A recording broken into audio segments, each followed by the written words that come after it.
The next part of the agenda is the roll call of the members and the acknowledgement of resource persons. Any motion? Mr. Chair, Congressman Akop? I respectfully move that we dispense with the calling of the roll. So moved, Mr. Chair. Second the motion. There is a motion to dispense with the calling of the roll and duly seconded. Hearing no objection, the motion is approved. The next part of the agenda is the reading of the minutes of the last hearing held November 7. Is that correct? November 7. Any motion? Mr. Chair, Congressman Akop? may I move that we dispense with the reading of the minutes of the previous meeting and consider it as approved. So moved, Mr. Chair. There is a motion to dispense with the reading of the minutes of the last committee hearing held last November 7 and consider it approved. Duly seconded.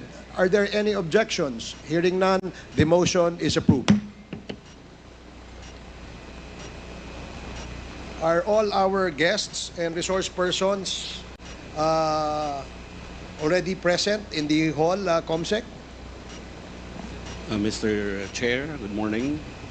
Except for the former President and Attorney Martin Delgra, I believe our resource persons are here.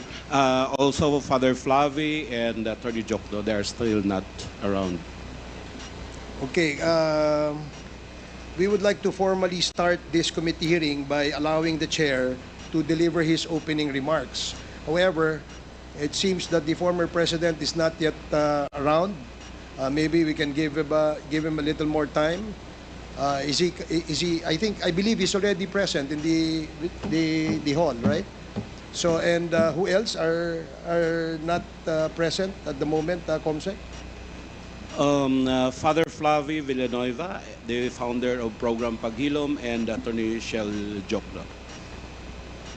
Although we are trying to contact them if they will be arriving later. Okay, sige po. So, for the meantime, opening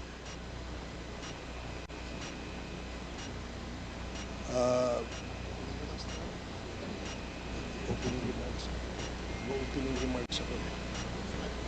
So, 1 minute suspension. So, to formally start ang ating committee hearing, please allow the chair to deliver his opening remarks. This is very short. Para lang po maumpisahan natin itong ating committee hearing. To our Senior Deputy Speaker Aurelio Dong Gonzales, the principal proponent of the hearing of the Quadcom, to our Deputy Speaker J.J. Suarez, to co-chairs Joseph Caraps Paduano, Chairman Dan Fernandez, Chairman Benny Abante, Vice Chairman Romy Acop, my esteemed colleagues, Honorable former President Rodrigo Duterte, magandang umaga po sa ating lahat. Mayong buntag, Mr. President, maradyaw na buntag, o ayabak po in Kapampangan. Una sa lahat, nagdesisyon ang Quadcom members na ikansela sana ang pandinig na ito ngayon sa kadahilanang hindi pa po natatapos ang mga pagsusuri namin sa mga taong gustong lumabas at magpahayag ng kanilang mga nalalaman ukol sa mga usapin na tinatalakay ng Quadcom. Partikular ang pagkalat ng ilegal na droga at extrajudicial killings. Kaya po minabuti na ikansila muna. Ito pong pagkansila ay naiparating ng maayos at sa tamang oras sa lahat ng kinauukulan, kabilang na ang tanggapan ni dating Pangulong Rodrigo Duterte. Kaya naman ng aming mabalitaan na darating ngayon sa kapulungang ito upang kumprontahin ang Quadcom kung bakit kinansila ang hearing kung kailan nandito na sa Manila ang dating Pangulo, ay minabuti na namin na ipagpatuloy na upang ma-take advantage namin ang inyong presensya kahit na walang formal na sagot ang inyong abogado sa inyong pagdalo ngayong araw. Pangalawa, ang Quadcom po ay nabuo ng mapagtanto ng 4 na komite na iba-iba ang sakop at jurisdiction na nag-o-overlap na pala ang kanilang mga iniimbestigahan at marami ang tumutukoy sa pare-parehong usapin. Kaya minabuti ng House na pag-isahin upang hindi paulit-ulit at ang pagtalakay sa pare-parehong usapin at pabalik-balik ang mga witnesses at mga congressmen. Nasasayang ang pera ng bayan. Hindi sinadyang nag-overlap ang mga issues. Subalit nakita ninyo kung paano ang iligal na droga ay naghudyat ng mga patayan na ngayon ay tinawag nating extrajudicial killings. At naging konektado rin ito sa mga pogo at mga taong nakita na nasa likod ng mga iligal na droga ay siya ring may kinalaman sa pogo at may koneksyon din sa mga matataas na opisyal ng gobyerno. Dito nagsimula ang mas malalimang investigasyon kung saan maraming nasangkot sa mga revelasyon ng mga taong humarap dito. Nagulat ang bayan. Napakalaki pala ng bagay na ito. Hindi namin maaaring talikuran ang aming tungkulin kung kaya't pinagpatuloy namin ito hanggat lumabas na nga ang pangalan ng ating dating Pangulo. Sa kagustuhan naming bigyan ng pagkakataon ang dating Pangulo na magpaliwanag at pasinungalingan ang mga bintang sa kanya, ay minabuti naming siya mismo ang aming imbitahan. Kaya ngayon na nandirito na ang dating Pangulo, tinatanggap po namin ang inyong pagdalo at kami po ay nagpapasalamat. Sa huling sagot sa amin ni Attorney Delgra na hindi na kayo dadalo sapagkat nasabi na ninyong lahat ang kailangan ninyong sabihin, kung kaya't isinama na niya sa kanyang sagot ang inyong opening remarks sa Senado. Ay ito na rin ang ituturing naming opening remarks ninyo dito sa amin. Sa kanya namang pahayag na sinabi daw ninyo na wala ng integrity, walang independence at probity ang Quadcom, kung kaya't hindi nyo na kailangan pang dumalo, kami ay nagagalak na dumating pa din po kayo. At sa inyong desisyon na magpakita dito sa amin at paunlakan ang aming imbitasyon, ay pinasisinungalingan ninyo ang sinabi ni Attorney Delgra na wala kaming integridad, walang independence at walang probity. Sa sinabi din ni Attorney Delgra na ang aming pandinig ay isa lamang political ploy at ginagamit lamang namin upang hanapan ng basihan ang mga krimen na isasampalaban sa inyo. Nais po naming tiyakin sa inyo, Mr. President, na hindi po iyon ang trabaho ng Quadcom. Kung may mga naibintang man sa inyo sa paglalahad ng mga ibang taong nagtestigo dito, iyon ay kanilang mga pahayag. At iyon ang nais naming bigyan ninyo ng linaw.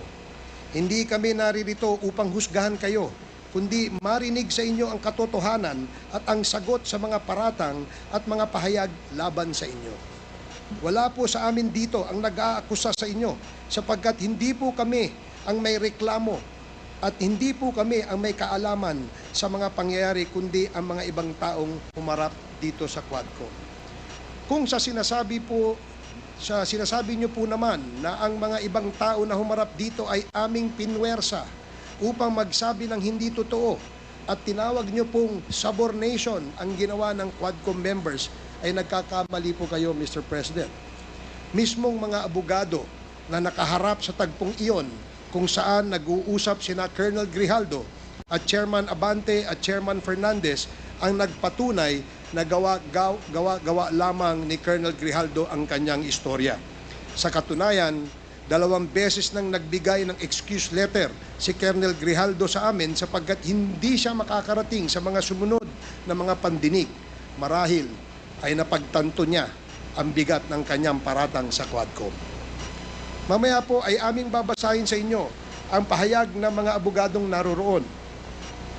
Sa punto pong ito ay papayagan na po natin ang pagtatanong ng mga membro sa inyo upang bigyan linaw ang mga naipahayag na rito laban sa inyo, upang maging gabay namin sa pagbalangkas ng anumang kailangang hakbang upang maprotektahan pa ang mga karapatan ng mga taong naaakusa at mapangalagaan din ang mga karapatan ng mga taong naaapi sa pamamagitan ng pag-amyenda ng mga batas, paggawa ng mga bagong batas o pag-repeal sa mga umiiral na mga batas. Sa pagpapatuloy po natin ngayon sa pandinig na ito ukol sa extrajudicial killings, Nais po naming tiyakin sa inyo na rerespetuhin po namin ang lahat ng inyong mga karapatan. Hindi po kami naririto upang kayo husgahan, kundi pakinggan ang inyong panig. Abogado naman po kayo, Mr. President, kaya alam namin na mas alam ninyong pangalagaan ang inyong mga karapatan. Iginagalang po namin kayo, and in deference to you being the former President of the Republic, we shall accord to you all the respects due you. Kung kaya't binuksan namin ang pandinig na ito upang hindi po masayang ang pagod ninyo sa pagdalo ninyo sa amin. Nag-imbita din po kami ng mga resource persons na hindi namin inaasahan na makakadalo pa dahil nag-cancel na po kami nung Lunes. Kaya ang pagbubukas na ito ay sobrang short notice. Kaya po sa mga makakadalo at hahabol o makakahabol, welcome po kayong lahat ng mga invited guests and resource persons. Sa mga hindi po invited, ngunit naririto, pasensya na po kayo at hindi po namin kayo papayagang gamitin ang oras ng Quadcom at baka malihis tayo sa ating agenda sa araw na ito. Kung gusto po ninyo magpaimbita sa susunod, ay iimbitahan po namin kayo. Marami pa pong pagkakataon at kami ay umaasa na kayo ay dadalong muli sa ating mga susunod na mga pagdinig. Magandang umaga po at maraming salamat sa ating lahat. The next to deliver his opening remarks is Congressman Benny Abante, the chairman of the Committee on Human Rights. You are now recognized. Maraming salamat po, Mr. Chair. Dahilan sa Tagalog po ang inyong opening remarks. Hayaan po niyo ko na mag-English naman. Sapagkat mayroong isang abogado dito, ininsulto ang isang member ng Quadcom na hindi raw marunong mag-English. Gusto ko pong sabihin sa abogadong yan na ako po ay marunong mag-English. Baka mas marunong pa ako sa kanya mag-English. Ito po ang opening remarks ko sa ating Senior Deputy Speaker, sa ating Deputy Speaker, sa aking mga co-chairs, ladies and gentlemen, colleagues at mga kababayan. Today marks a significant development in our ongoing inquiry. Gusto ko yung abogado natin na nang insulto dito sa isang member natin dito, makinig na mabuti at i-correct niya ang English ko kung kinakailangan. For the first time, former President Rodrigo Duterte will appear before this committee to answer questions posed by his members. I would like to begin by thanking him for his presence. Thank you, Mr. President, for coming here.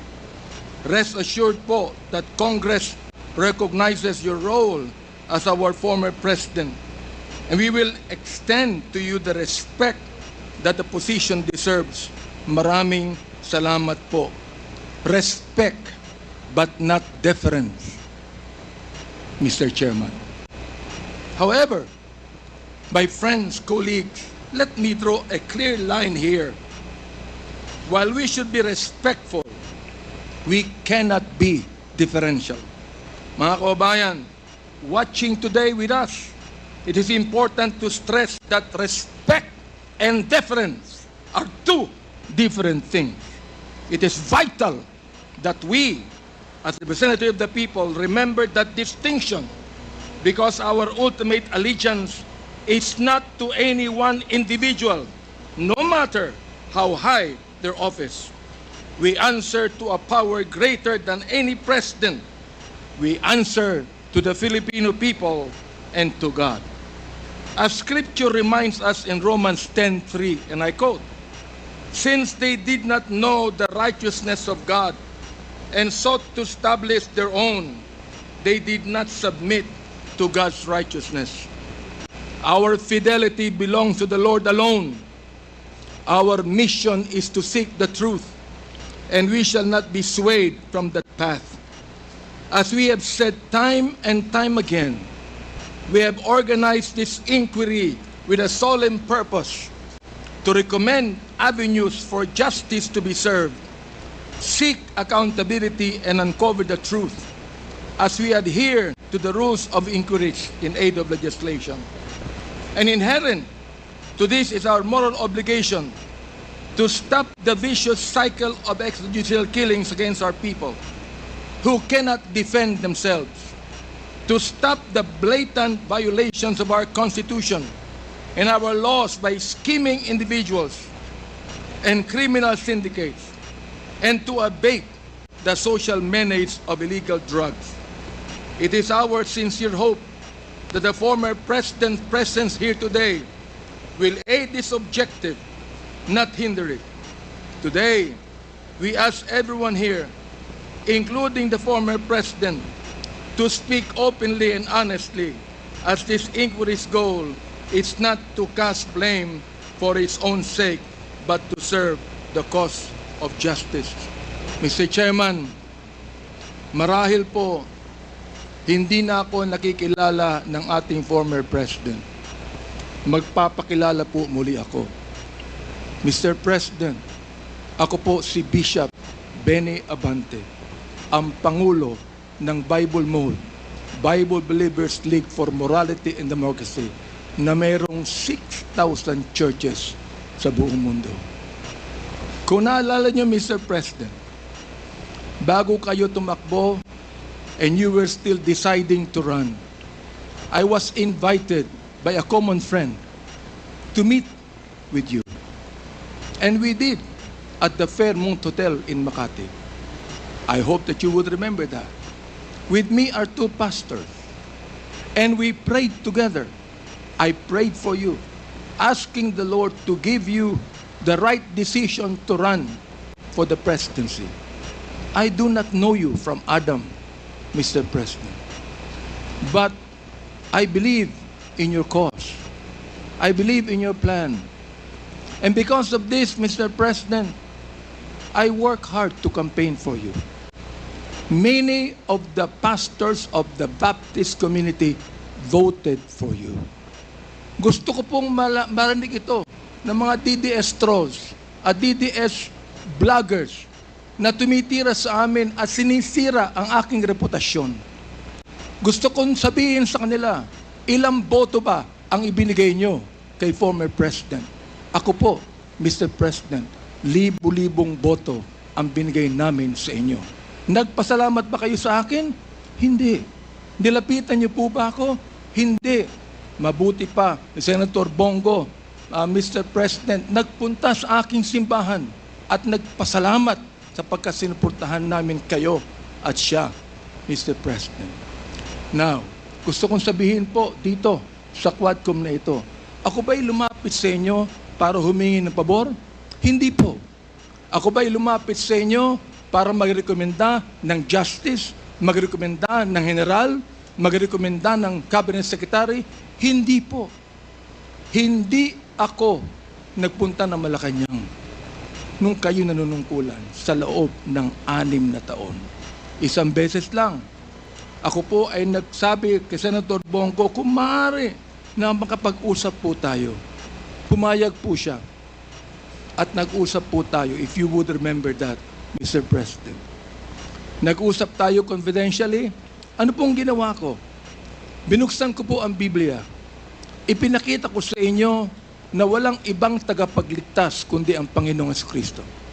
Ipinakita ko sa inyo ang maaaring magbago ng buhay natin, walang iba kundi ang ating Panginoon. Sinabi ko sa inyo ang nakalagay sa John 3:16, for God so loved the world that He gave His only begotten Son, that whosoever believeth in Him should not perish, but have everlasting life. Binantayan ko ang inyong panunungkulan. Nakita ko na maganda ang plano nyo. Nakita ko po, Mr. Chair, na ayaw ng Pangulo na itong bansang Pilipinas mahulog sa kamay ng mga drug lords at drug traffickers. Maraming salamat po sa inyo. Nagsimula kayo ng war on drugs. Kami mga kapastoran, believe po sa inyo, sa inyong ginawa. Sabi nyo, 6 months lang, kaya nyong tapusin ang war on drugs na ito. Inabot po kayo ng 6 na taon. Hanggang ngayon, meron po tayong war on drugs. Hindi po namin nakalain, Mr. President, na sa war on drugs na yan, mamamatay ang more than 30,000, Mr. President. Hindi ko akalain na more than 7,000 na mga drug pushers ang mamamatay sa kamay ng mga kapulisan at sa kamay ng mga riding in tandem. At sinabi po ng ating ibang kapulisan, at gusto kong sabihin, hindi po lahat ng kapulisan, sapagkat ang karamihan po ng ating kapulisan, mga mabuting tao at nais protektahan ang bansang ito. Pero ang ilang mga pulis pumatay po. At dito nag-testify ang ilan na merong reward system na inyong itinanggi nung kayo ay nag-testify under oath doon sa Senado. Ngayon po, bilang bishop po ng Bible Mode, hindi ko akalain na kinakailangan pumatay tayo na more than 30,000 people para masugpo po ang drugs sa atin. Aba, Mr. Chair, talo pa natin ang Mexico. Sapagkat ng Mexico, nakita ko wala pang 10,000 namatay. Talo pa natin ng Colombia. Naging killing fields po ang Pilipinas nung panahon ninyo, nung kayo nanunungkulan. Naniniwala po kami na dapat hindi manatili ang drugs dito sa ating lipunan. Subalit, hindi po ako naniniwala na dapat tayong pumatay ng more than 30,000 people. Dahilan dito, pinatay si Kian Alejandro. Ano ang kasalanan niya? Pinatay ang isang 3-year-old na bata na nahagip ng stray bullet dahilan pumatay sa isang drug pusher. Pinatay ang 9-year-old na bata doon sa Caloocan, Mr. President, Mr. Chair. Ang kanyang bala ay nandun pa sa kanyang katawan nung siya'y nilibing. Subalit anong sabi ng funeral service? Siya po'y namatay dahil sa pneumonia. Pinatay po ang isang driver ng tricycle driver sapagkat sinakay niya ang isang drug pusher. Yung drug pusher pinatay, pero yung driver ng tricycle pinatay din, Mr. President. Hindi niyo po alam to. Hindi niyo po alam to. Ngayon, meron pong isa dahil sa tokhang kumatok sa isang pintuan, hinanap ang isang taong nagngangalampilo na isang drug pusher. Hindi nakita. Pinatay. Yung pinagtanungan. Yung pilo, buhay pa, Mr. President, Mr. Chair. At naglalako pa, palagay ko, ng drugs ngayon. Hindi ko po maintindihan to. Hindi ko po maunawaan kung bakit ganon. Samantalang sinuportahan kayo ng maraming pastor ng Baptist community. Ang ilang mga kapastoran po nandito. At ilang mga pastor namin nanonood ngayon at pinapakinggan ang aking tinig, Mr. Chair. Ako po ay binabas araw-araw ng mga bashers ng DDS troll, ng DDS bloggers. Minumura itong taong ito. Sinisira ang aking reputasyon. Minumura po ako ng katulad ng inyong pagmumura, Mr. President. Hindi ko akalain kung bakit gagawin nila yan. Ang tanong ko, ilang boto ba ang ibinigay ng mga DDS bloggers sa inyo? Gusto kong sabihin sa inyo, I can testify on this, na libu-libong boto ang nakuha nyo sa Baptist community at hindi ako humiling ng anumang pabor sa inyo, Mr. President. In fact, kung naalala nyo, Mr. President, sinabi ko kay Senator Bongo na nais kitang imbitahan sa aming selebrasyon ng National Baptist Day, Mr. President. Niendo ko lang po yung pakikipag-usap na ito ni Delga sa ating presidente para po makapakinig po sa akin ng tama. Inimbitahan ko kayo. Nagpunta ho kayo, Mr. President. Doon po sa SMX, nakita nyo ang 7,000 na mga Baptist leaders na nakinig po sa inyo. Sa inyong speech, Mr. President. Oo. Doon po sa speech ninyo, sa harapan po ng mga bishop at ng mga pastor, nagmumura kayo. Pinagbigyan po namin kayo. Kahit na hindi maganda sa amin makarinig ng mura, pinagbigyan po namin kayo dahil kayo ang Pangulo at dapat namin kayong irespeto, Mr. President. Andito ho ako, nakaupo sa harapan nyo. Nagpapasalamat sa pagkakataong ito na masabi ko ng buong katapatan sa inyo ang ginawa ng more than 6,000 na mga kapastoran ng Bible mode para sa inyong eleksyon bilang Pangulo ng Pilipinas. Nung akin pong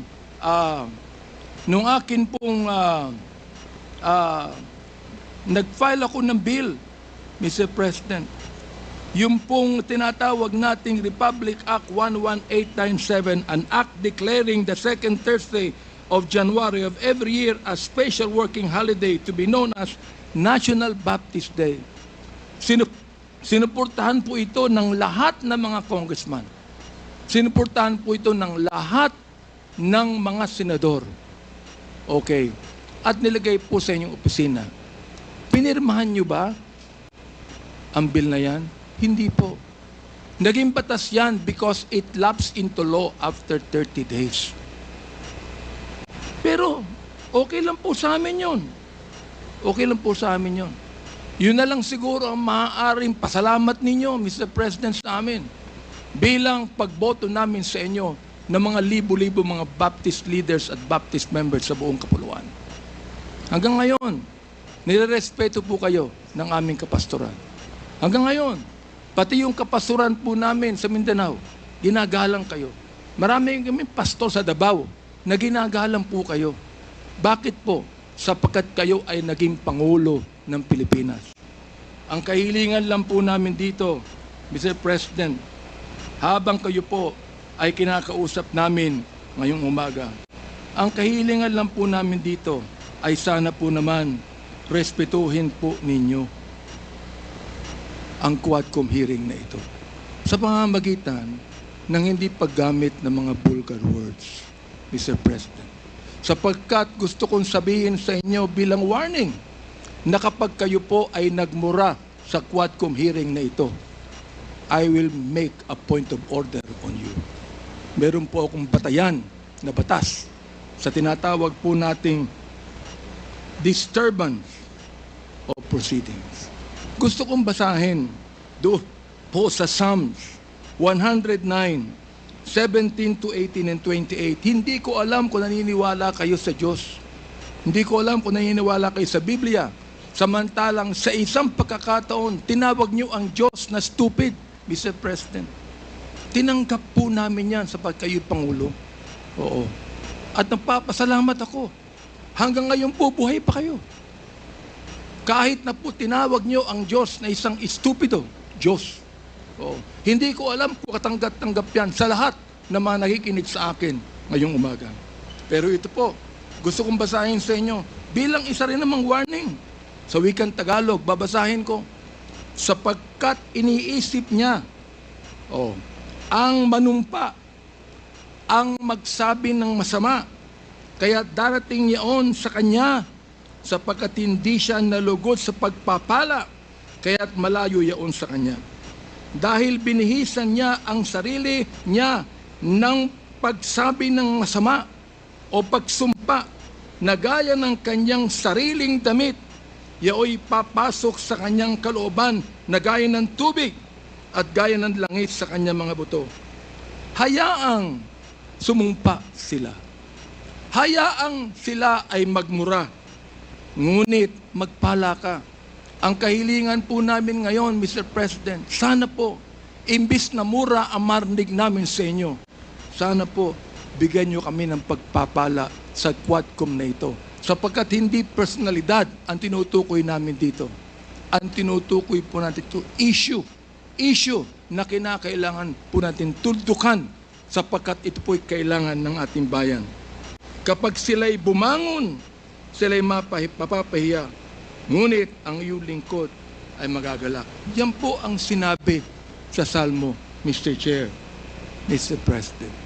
Salamat po sapagkat hinayaan niyo ako na magsabi sa inyo ng buong katapatan na walang halong anumang pagkukunwari, Mr. President. Ginagalang ko pa rin po kayo. Hindi po dahilan ay kayo, kundi dahilan sa minsan naging Pangulo kayo ng Pilipinas. Kaya nga po ang aking opening remarks is what? Respect, not deference. We are not here to give you obeisance. We are not here to give you obedience. We are not here to submit to you. We are here as equal members of this House, Mr. President, Mr. Former President. You are now a private citizen. And I hope and pray that you would give us equal respect as we give you equal respect today. Maraming salamat po, Mr. Chair. Thank you, Congressman Abante. The next to deliver his opening remarks is Congressman Stephen Caraps Paduano, the Chair of the Committee on Public Accounts. You're recognized. Thank you, Mr. Chairman. Good morning, everyone. As mentioned in the opening statement of the Chairman Barbers, today's hearing was originally scheduled to be postponed and moved to November 21, 2024. However, when the news emerged that the former President will be attending, and after we verified the announcements confirming his desire to attend the hearing, the Quad Committee decided to convene on short notice. This will allow us to hear directly from the former President and to address questions regarding the issue of extrajudicial killings. We have no guarantee that the former President will attend future hearings or fully participate in this investigation. Since he committed to be being here today, we couldn't let this opportunity to pass. As we continue our hearing, I wish to reaffirm the Quad Committee's commitment to a thorough, transparent, and accountable examination of the issues before us. Proceeding with today's hearing underscores our dedication to a fair and open inquiry, one that seeks truth and clarity rather than distraction or delay. Our work here is not a matter of posturing, but of responsibility to the law, to the people, and to those impacted by our actions.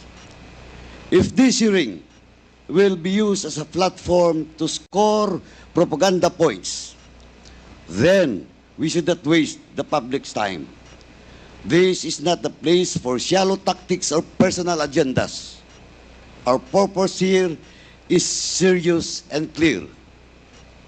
We are here to listen, to ask critical questions, and to closely examine the policies and decisions that have shaped the nation. I hope the former President shared this enthusiasm and the discussions do not devolve into empty rhetoric aimed at evading the truth. With that in mind, let us strive to make this hearing meaningful, productive, and focus on uncovering the truth. Let us honor the public's trust, ensuring that the session is conducted with integrity and purpose. Marami pong salamat, Mr. Chairman. Thank you, Congressman Paduano. The next to deliver his opening remarks is the Chair of the Committee on Public Order and Safety, Congressman Dan Fernandez. You are recognized. Maraming salamat po, Mr. Chairman. Inurasan ko po kayo, Mr. Chairman. 10 minutes po yung opening remarks. Si Chairman Paduano, 5 minutes. Si Chairman Abante, 30 minutes po ang kanyang inubos. At sa totoo lang po, wala na pong tayong oras. At siyempre po, we have to consider also the health of the former President. And I think I will not be delivering any opening remarks. And I will be asking na lang po siguro yung ating pong technician to present a video clip. And that will form part of my opening remarks, Mr. Chair. And advice lamang po kay sa ating chairman, huwag mo masyadong seryoso yung mga bashers mo. As a matter of fact, madami po talaga mga bashers, pero alam mo, mga troll farms yan eh. At huwag na lang po nating intindihin. Kung ayaw mo masaktan, no, edi huwag kang magbasa. I think we all know na marami po talaga itong mga troll farms. At yan naman po talagang ginagamit na taktika against us all. But at any rate, Mr. Chairman, ito pong bidyong ito na ginawa po ng ating pong Quad Committee ay will be form part of the committee. Before that, Congressman Fernandez, how many minutes is that video? Siguro mga ano po yan. Kung meron kang 10 minutes, meron siyang 30 minutes, meron siyang 5 minutes, 7 minutes po yan, Mr. Chairman. So, Just make sure it allow is a us. short presentation. It's a short Your Honor. presentation, Mr. Chairman. Okay, salamat po. Sige. Mr. Chair, Yes, Congressman gusto ko Abante. lang pong sagutin yung sinabi ni Fernand Fernandez. You have 2 minutes. Alam mo talagang marami, pero hindi ko binabasa yan. Hindi ko inaalala yan. Gusto ko lang sabihin sa DDS Troll at DDS Vloggers, ilang boto ba ang ibinigay nyo sa former president sa botong ibinigay ng Baptist community sa kanya? Yun lang po ang tanong ko. Thank you, Congressman Abante. You have made your point in your opening statement. So we will now proceed. Instead of delivering an opening remarks, you said you're going to show a clip. Is that correct, Your Honor? Yes, this was created by the Quad Committee, by all the members. So let us present this video. Okay, please, the technical group, can you please